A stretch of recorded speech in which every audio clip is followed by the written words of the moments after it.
ልወዞዞ በግሬ ወኬንድ ቶክ እንሆ ተጀምሯል። እንግዲህ አዲስ አበባን ግራቀኝ እየተዞዟረን ወደ እናንተ እንደምናደርስ ይታወቃል። አዲስ አበባ እንግዲህ እንደ ትልቅ ከተማ ነች። የቀደምት ስልጣኔ ባለቤቷ ኢትዮጵያ በጥንተ ታሪክ ገጾች የራሷን ከተሞች መፍጠሯ እሙን ነው። እንግዲህ እንደ የከተማ ፕላን ባለሙያዎች እንደሚሉት እንግዲህ ሜሶፖታሚያ፣ ግብጽ፣ ፋርስና መሰል ቀደምት የስልጣኔ ባለቤቶች እንደነበሩ ሁሉ ኢትዮጵያም የአክሱምን መሰል ከተሞች ነበሯት። እስከ ዛሬዋ አዲስ አበባ ድረስ በየዘመን ህዳጉ ከተማ የሚሰኙ ማዕከላት ተመስርተው ይገኛሉ። እንግዲህ አዲስ አበባ ከተማ በ1879 የከተመችው የዛሬዋ ኢትዮጵያ መዲና አዲስ አበባ ከኢትዮጵያ አልፎ ለአህጉራዊና ዓለም አቀፋዊ ተቋማት መናኸሪያ ዲፕሎማሲያዊ ማዕከል ናት። ከባህር ጠለል በላይ እንግዲህ ከ2300 ሜትር ከፍታ ላይ የምትገኝ ነች። 527 ገደማ ስኩዌር ኪሎ ሜትር የቆዳ ስፋት አላት። 5% እንግዲህ አገሪቷ ህዝብ ያቀፈች ግዙፍ ከተማ እንደሆነች ነው የሚታወቀው። የከተማዋ ምጣኔ በየአመቱ 3.7% እንደሚጨምር መረጃዎች ይጠቁማሉ።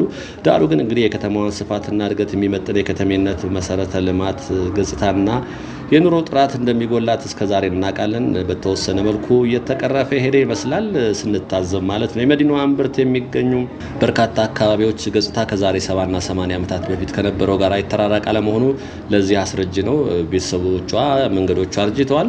በ1920ዎቹ አዲስ አበባን የጎበኘው እንግሊዛዊ አልከንድሮ ዲል ቀይ አንበሳ በተሰኘው ስለ ኢትዮጵያ የሚያትት የጉዞ ማስታወሻው ላይ አዲስ አበባ የገጠር ከተማ ነች፣ ከሌሎች የአቢሲኒያ ከተሞች አንጻር አልፎ አልፎ የሚስተዋሉ ዘመናዊ ቤቶችና የመገናኛ አውታሮች መዘርጋት ለዋና ከተማነት አብቅቷታል ማለቱ ይታወሳል። ከውጭ ለሚገኙ የውጭ ዜጎች ግን ሁኔታዋ ከሌሎች ከተሞችን ብዛም አይለይም ሲል ገልጿታል።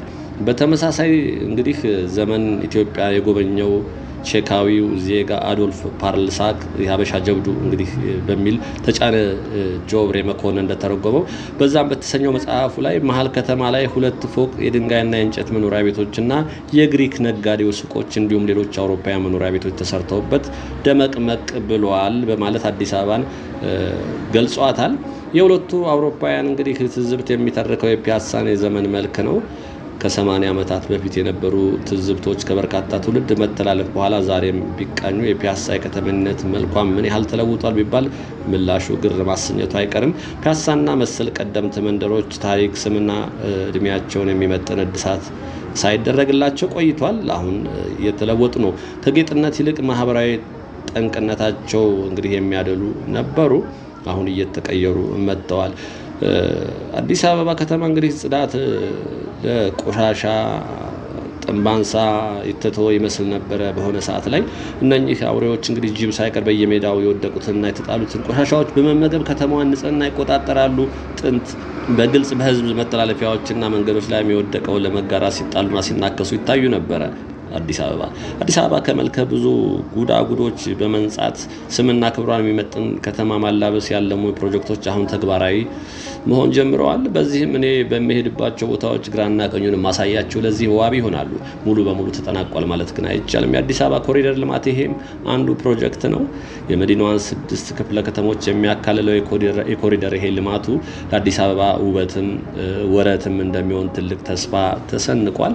በፕሮጀክቱ ከተጀመሩ እንግዲህ በጣም በርካታ ስራዎች ተሰርተዋል። ኮሪደር መካከል 5 ግንባታዎች እየተጠናቀቁ እንደሆነ ከዚህ ቀደም አሳይቻቸዋለሁ። አዲስ አበባ ኮሪደር ልማት ገጽታዋን ለማስዋብ ብቻ የታሰበ አይደለም። ለሁሉም ነዋሪዎች ለኑሮ የምትመች የጸዳችና የተዋበች መዲና ማድረግ ያለመ ነው። 5ቱ ኮሪደሮች ከፒያሳ አድዋ ድልድይ መታሰቢያ 4 ኪሎ፣ ከ4 ኪሎ አደባባይ መገናኛ፣ ከሜክሲኮ ሳር ቤት፣ በጎተራ ወሎ ሰፈር፣ ከ4 ኪሎ መስቀል አደባባይ፣ ቦሌ ድልድይ እንዲሁም ከመገናኛ እስከ አዲስ አፍሪካ ኤግዚቢሽን ማዕከል ሲሆኑ 48.7 ገደማ ኪሎ ሜትር እንደሚሸፍን ከዚህ ቀደም ተነግሯል። ኮሪደር ልማቱ አይነተ ብዙ ልማቶችን ያቅፋል። እንግዲህ ተሽከርካሪና የእግረኛ መንገዶችን በማስፋትና ምቹ በማድረግ የትራፊክ ፍሰት እያመቻቹ ነው። ጎዳናዎች በዘመናዊ ኤሌክትሪክ መብራትና የመንገድ ዳር አረንጓዴ ልማት ተውበዋል። ዘፈቀዳዊ ፍሳሽ አወጋገድ ዘመኑ በዋጅ አገባብ ስርዓት ይተካል። እንግዲህ ለአይን የማይመች ህንፃ ግንባታዎች ተጠግነው ለአይን ሳቢ ማራኪ ውበት እየተላበሱ እንደሆነ በአይናችን አይተናል። አሁንም እንዲህ ግራቀኝ የምታዩቸው የነኙ ውጤቶች ናቸው። እንግዲህ አዲስ አበባ ከተማ የኮሪደር ልማት ዘላቂነት ባለው አግባብ ለነዋሪዎቿና ለህዝቦቿ የተመቸና የላቀች ውብ መኖሪያ ከተማ የማድረግ ዘመን ተሻጋሪ ፋይዳ እንዳለው እንግዲህ ከዚህ ቀደም ጠቅላይ ሚኒስትሩ ሲገልጹም እናስተውላለን። የከተማ ፕላን ባለሙያዎቹም የታቀፉ እንግዲህ ብዙ ሰፈሮች ለኑሮም ሆነ ለንግድ አገልግሎት የተጨናነቁ፣ ለስራም ሆነ ለኑሮ የማይመቹ፣ በጽዳት አገልግሎት እጦት የታወቁ መንደሮች በኮሪደር ልማቱ ታቅፈው ወደ ልማት እንዲገቡ በመደረጉ አሁን ተስፋ ሰጪ ነገር እያየን ነው። በ10 ዓመት የልማት እቅዱ ውስጥ እንግዲህ የስራ ዕድል የሚፈጥሩ አሳታፊና ዘላቂ ልማትን ታሳቢ ቢያደርጉ ከተሞች የተገነቡ ከሆነ ትኩረት ተሰጥቷቸው እየተሰሩ ከሆነ ለኢኮኖሚ፣ ማህበራዊ፣ አካባቢና ስርዓተ ምህዳር ተጽዕኖዎች የማይበገሩ ከተሞችን ማልማት ያተኮረ ነው። እሱም እንግዲህ አዲስ አበባ ተያይዘዋለች። እንደ ስሟ አዲስ ለመሆን ግራ ቀኙን እያለማች ትገኛለች። ይኸውም የመሬትና የመኖሪያ ቤት አቅርቦት ማሻሻል፣ የተቀናጀ መሰረተ ልማትና የአገልግሎት አቅርቦት ማሳለጥ፣ የጽዳትና አረንጓዴ ልማት ሽፋን ማሳደግ፣ በጥቅሉ ለኑሮ ምቹና ተስማሚ ማድረግ ነው።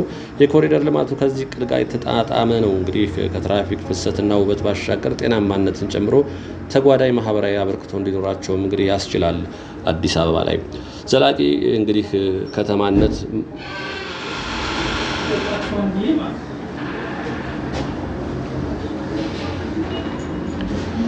ዘላቂ ክትመት ማለት እንግዲህ ከተማነት ለአካባቢ ተስማሚ ማህበራዊ፣ ኢኮኖሚያዊና ሁለንተናዊ ጠቀሜታ ያላቸው ከተሞች መፍጠርን ያነገበ ሰፊ ጽንሰ ሀሳብ ነው።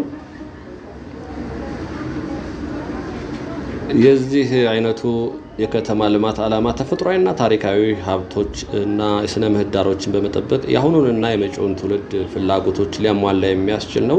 የዘላቂ የከተማነት እንቅስቃሴ ከተሞች የስራ ዕድል በስፋት እንዲፈጥሩ በማድረግ ኢኮኖሚያዊ እድገትና ልማት እንዲሁም የብልጽግና ጉዞ ለማፋጠን ወሳኝ ሚና እንዳለው የብልጽግና ፓርቲ ያምናል። በተጨማሪ የከተሞችን ልማት ስራና ኑሮ ሳቢ በማድረግ በመዋቅራዊ ሽግግሩ ምቹ ሁኔታን ይፈጥራል ተብሎ ይታሰባል። ለዚህ አኳያ በ10 ዓመታት የልማት እቅዱ ለልማት የሚሆኑ እንግዲህ የመሬት አቅርቦቶችን ማሻሻልና በመልሶ ልማት ሂደት ዘላቂ የከተማ ልማትን ማረጋገጥ፣ የከተሞችን በዙሪያቸው ካለ ልማት ጋር በማስተሳሰር ከሌሎች የልማት ማዕከላት ጋር በማቆራኘት ምርታማነት ማሳደግ ብሎ ብልጽግና ተነስቷል። እንግዲህ እንዳስበው ያደርግ ዘንድ እኛ ምኞታችን ነው። ጠቅላይ ሚኒስትሩ ከዚህ ቀደም ከአዲስ አበባ ከተለያዩ ማህበረሰብ ክፍሎች ከተውጣጡ ነዋሪዎች ጋር ባደረጉት ውይይት መንግስት የሚያደርገው ክትትልና ቁጥጥር አናሳ መሆንና የህብረተሰቡ ቸልተኝነት ከተማዋን በሚገባት መንገድ እንዳታድግ አድርጓት ቆይተዋል ማለታቸው ትዝ ይለናል። የከተሞች የስራ ዕድል የሚፈጠርባቸው እንግዲህ የፈጠራና ግኝቶች የሚያደርጉባቸው፣ ካፒታል ዝውውር የሚደረግባቸው ልዩ ማዕከላት ናቸው። የከተማ ፕላን ባለሙያዎች እንደሚሉት ከተሞች ሰው እንደሚተነፍሰው ሁሉ የመተንፈሻ ስርዓት ሊኖራቸው ይገባል ነው የሚሉት የከተማ ልማት ባለሙያዎች። የሰው ልጅ በህይወት እንግዲህ ለመቆየት የደም ዝውውር እንደሚያስፈልገው ሁሉ ከተሞችም እንዲያድጉ የዘመነ መብራት፣ የመንገድ፣ የዘመነ ኢንተርኔት፣ የዘመነ የውሃ መስመር፣ የዘመነ የፍሳሽ ማስወገጃ ስርዓት ሊኖራቸው ይገባል ነው የሚሉት። የአዲስ አበባ ከተማ አስተዳደር እንግዲህ እየተከናወኑ ያሉት የልማት ኮሪደሮች ከጊዜው ጋር የሚራመዱ ብቻ ሳይሆን በቀጣይ የሚከሰቱ የዓለም የፈጠራ ውጤቶች መሰረት ባደረገ መልኩ ቀጣይነት ያለው መሰረተ ልማት በመፍጠር የነዋሪዎቿንና አካባቢውን ደህንነት የሚደግፉ ዘላቂ መሰረተ ልማቶች ላይ ትኩረት ማድረግ ያስፈልጋል ብለው አምናሉ። በተለይ እንግዲህ ከተማዋን መጨናነቅና የአእምሮ ማደሻ ቦታ ጥበት በሚፈጥር ሁኔታ የመዝናኛ፣ የብስክሌት፣ የመንቀሳቀሻ መንገድና አካል ጉዳተኞችን ጨምሮ ለሁሉ ማህበረሰብ ምቹ የሆነ ስራን ማከናወን ያስፈልጋል ነው የሚሉት። እንግዲህ ከዚህ ቀደም ሲከናወኑ የቆዩ ግንባታዎች፣ የመሰረተ ልማት ስራዎች በተቋማት አለመናበብ ምክንያት በተፈለገው ጊዜና ጥራት ከመጠናቀቅ አኳያ ችግር ይገጥማቸው ነበር። አሁን እያየናቸው ያሉ ልማቶች ግን እንደምናየው በፍጥነት እየተካሄዱ ነው። አንድ ተቋም ገንብቶ የጨረሰው ሌላኛው ሲያፈርስ፣ 1-2 ዓመት ሲያገለግሉ መልሰው ሲፈርሱ የኖሩ ፕሮጀክቶች እንግዲህ በርካቶች ናቸው፣ ስንታዘብ ኖረናል። በአሁኑ የልማት ኮሪደር ስራ ስምሪት ወቅት እነኚህ መሰል ችግሮች እንዳይከሰቱ ተቋማት በመናበብ እየሰሩ እንደሆነ ነው እንግዲህ ብልጽግና የሚያምነው። አንዳንዶቹን እኛም እየታዘብን ነው። በኮሪደር ልማቱ እንግዲህ የመንገድ፣ መብራት፣ የቴሌኮሙኒኬሽን፣ የውሃና መሰል ተቋማት ከከተማ አስተዳደሩ ጋር በቅንጅት በመስራት ላይ ይገኛሉ። በመሬት ውስጥ የሚሰሩ ስራዎችና በአጠቃላይ የመሰረተ ስራ ልማት ስራ እየተጠናቀቀ ነው።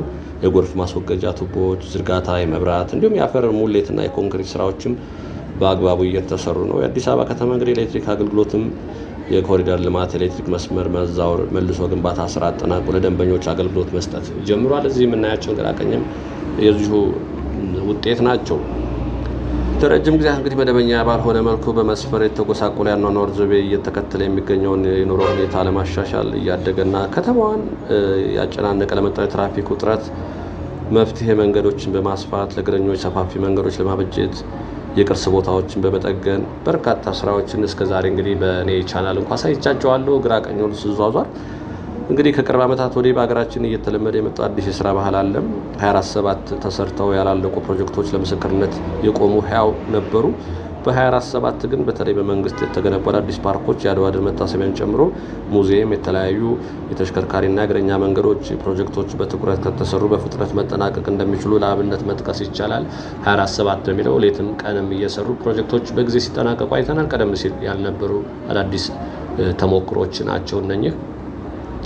እንደዚህ ሲታ የነበራቸው ወንዞች ላይናችን ጠቁሮ የምናያቸው ወንዞችም እንደዚሁ ጸዳ ብለው እያየን ያለንበት ሁኔታ ነው ያለው። የኮሪደር ልማት ሰራተኞች እንግዲህ 24/7 በትጋት ላይ ናቸው። ያላቸው ጊዜ ዛሬ ብቻ ሳይሆን አሁን ብቻ ነው በማለት የተነሱ ነው የሚመስለው። እንግዲህ ቀደም ሲል አዲስ አበባን እየተዘዋወርኩኝ እኔ ሳሳያችሁ ነበረ።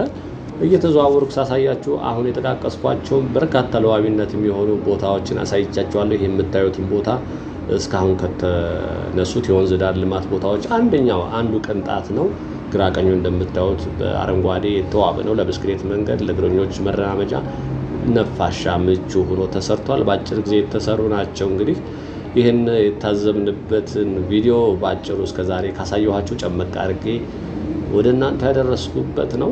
እንዴት ናያችሁት? ይሄን ቦታ በተለይ አዲስ የሆናችሁ ወደ እኔ ቻናል ተቀላቀላችሁ ከዚህ ቀደም በነገራችን ላይ ይሄን ቦታ አሳይቻችኋለሁ። ይሄ ወደ ላይ ወደ አምባሳደር አልፎ ወደ ላይ የሚወጣ መንገድ ነው። የወንዝ ዳር ልማት መንገድ ነው። ከዚህ በፊት በዝርዝር እያወራሁ ስለዚህ ጉዳይ አሳይቻችኋለሁ ግራ ቀኙን። ዛሬ ግን አጠቃላይ እንደው ምን ይመስላል፣ እኔ ቻናል ደግሞ በቅርብ የተቀላቀላችሁ ካላችሁ ምን ይመስላል የሚለውን እንግዲህ ከቀይ መስቀል ፊት ለፊት ከጊዮን ጎን ፊት ለፊት የሚታያችሁ የጫካ ውስጥ አስፓልቱን አቋርጠ ስንሄድ አምባሳደር መናፈሻ ነው። እሱን አልፎ ወደ ላይ የሚሄድ ነው።